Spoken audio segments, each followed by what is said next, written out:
¿Qué tal? La investigación que voy a llevar a cabo se llama La medicina a inicios del Renacimiento en España. A manera de introducción, podemos decir que el Renacimiento es uno de los cambios culturales más importantes del mundo occidental, donde el antropocentrismo es su bandera principal y la medicina, igual que las humanidades, llegan a ser parte del método científico. A manera de justificación, podemos decir que dentro de este periodo del Renacimiento hubo una gran cantidad de enfermedades, principalmente fueron infecciosas. Hubo también pandemias de varias características, cuyo único remedio en aquella época pues, prácticamente era escapar del sitio del foco infeccioso por mucho tiempo. Hubo también infecciones que eran muy propias de la élite o de las personas que vivían en la realeza, principalmente las enfermedades venéreas.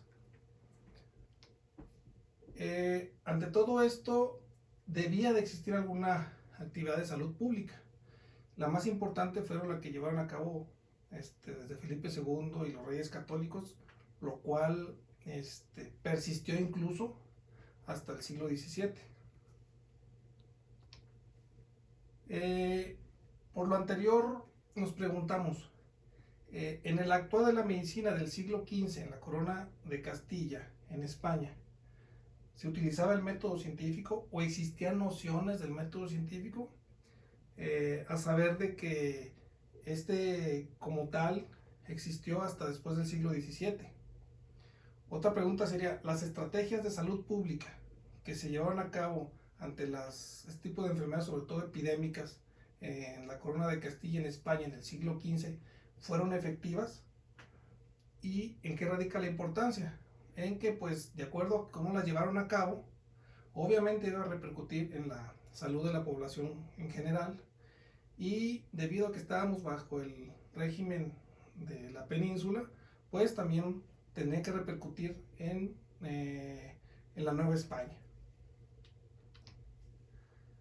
Nuestro planteamiento de la hipótesis sería que en el 480 ya existían nociones del método científico en la corona de Castilla en España.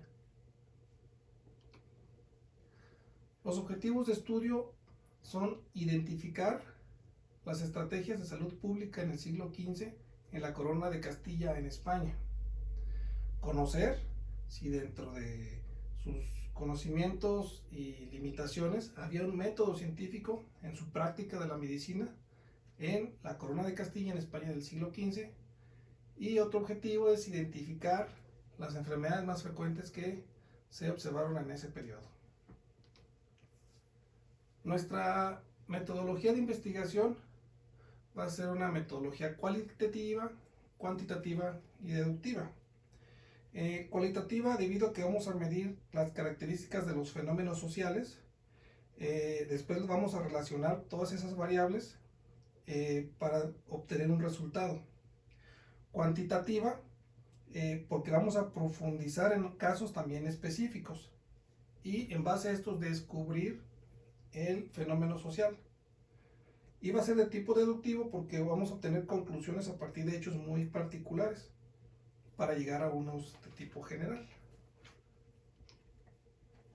Dentro del marco teórico que estaremos revisando, podemos decir que en el Renacimiento las enfermedades se creía que eran, pues obviamente al no tener una causa específica sobre cuáles era lo que la causaban, se pensaban que eran por factores internos o externos. Dentro de los internos incluían los humores, alguna solución de continuidad, otro tipo de factores como el frío, el sueño, el exceso de relaciones, etcétera.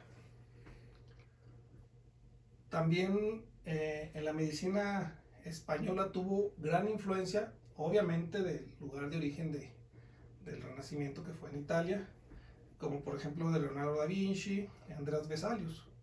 Esto provocó ya un cambio de pensamiento más cultural y científico, pero también de tipo humanitario.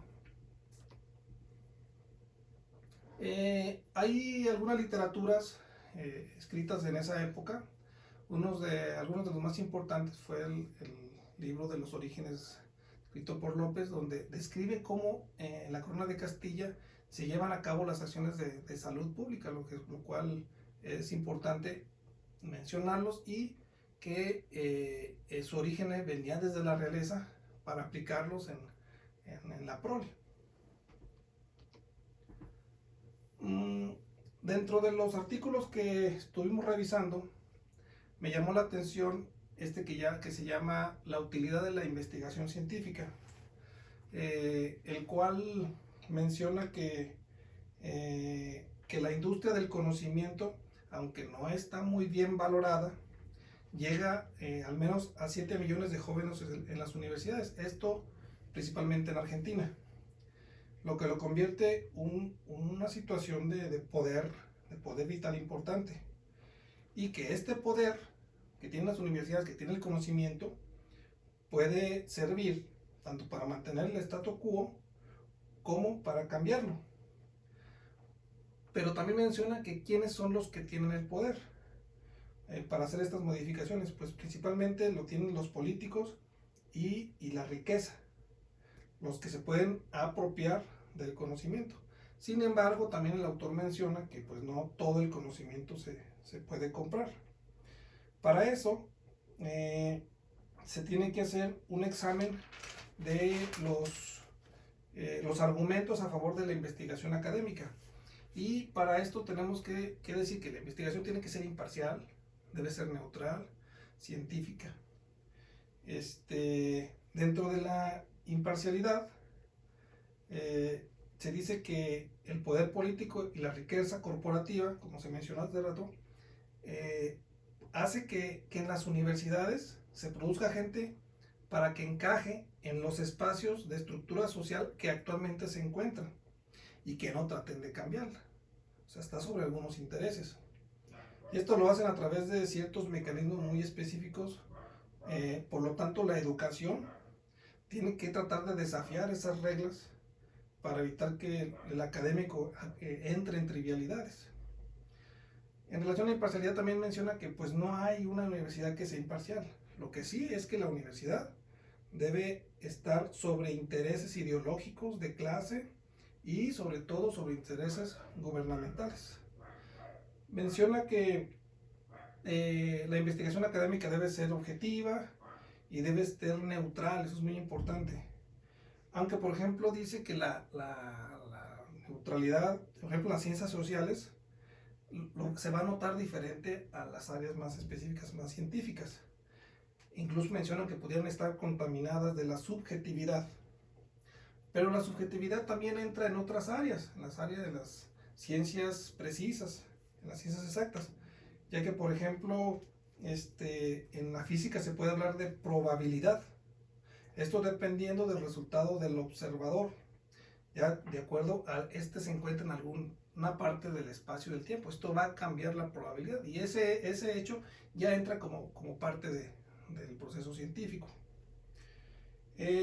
También tiene que ser tiene que ser racional la investigación académica.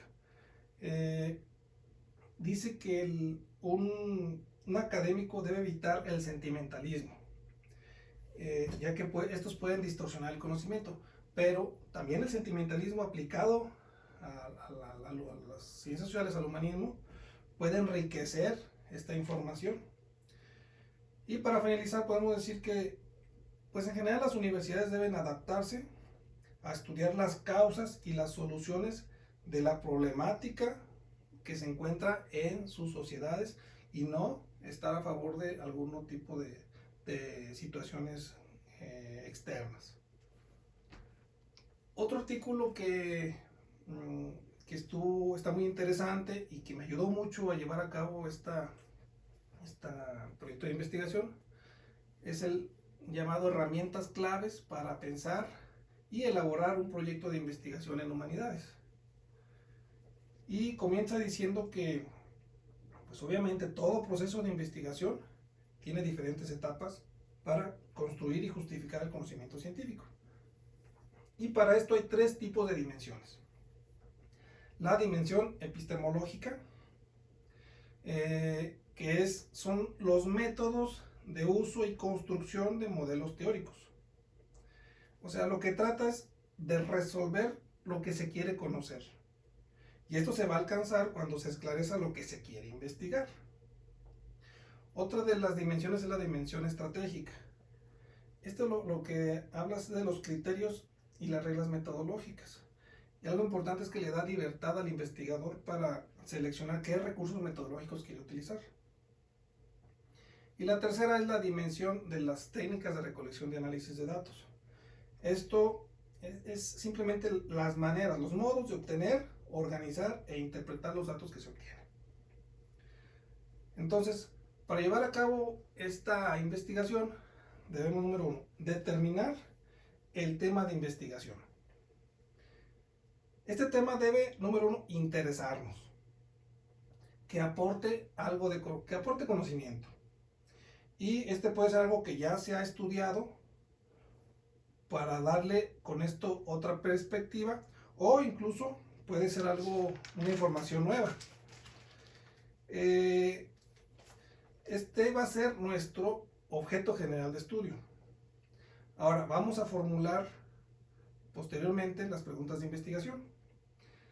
Estas deben ser enunciadas de manera muy específica, muy precisa, y tiene que abarcar lo geográfico y lo temporal.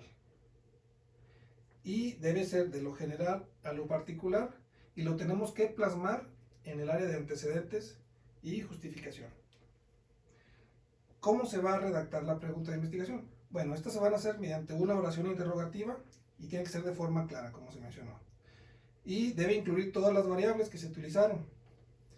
Debe incluirse todo lo que son los sujetos sociales, los acontecimientos, la institución, todo lo que abarque las variables. Igualmente el espacio y el tiempo. Siguen los antecedentes. Estos lo que tratan de hacer es ver si es posible la investigación que queremos hacer. Por lo tanto, la revisión de los antecedentes se dice que son un conjunto de acciones de exploración, extracción de información y ordenamiento del material recopilado, para después con esto fomentar una hipótesis. Y estos datos pues van a obtenerlo de fuentes primarias y secundarias, como hemos visto en otros cursos. Ahora, ¿cómo se va a formular posteriormente los objetivos de investigación? Bueno, estos van a expresar los resultados que se alcanzarán al finalizar el proceso de investigación. Es como anticiparnos a los resultados. Pueden ser generales, pueden ser específicos y pueden ser inmediatos después de la hipótesis, después de terminar la investigación, o pueden ser inmediatos, que incluso requieran otras investigaciones. Estas, para redactarlos, tienen que ser en infinitivo, es algo importante. El siguiente punto es formular nuestra hipótesis. Y esto es, la hipótesis ¿qué es lo que estamos buscando? ¿Qué tratamos de probar o de investigar? ¿Cuál es ese supuesto? ¿Cuál es ese probable? Por lo tanto, debe ser verificable empíricamente, debe ser clara, comprensible y precisa. Y puede ser descriptiva, explicativa, inductiva y deductiva. Debe enfocarse al momento de estructurarlo en lo que se afirma, las variables, las unidades de observación y el contexto, donde implique lo que es el tiempo y espacio. Después vamos a establecer nuestra metodología, como hemos visto cuáles tipos, nuestras fuentes y el análisis de resultados. Bueno, con esto le doy gracias por la atención.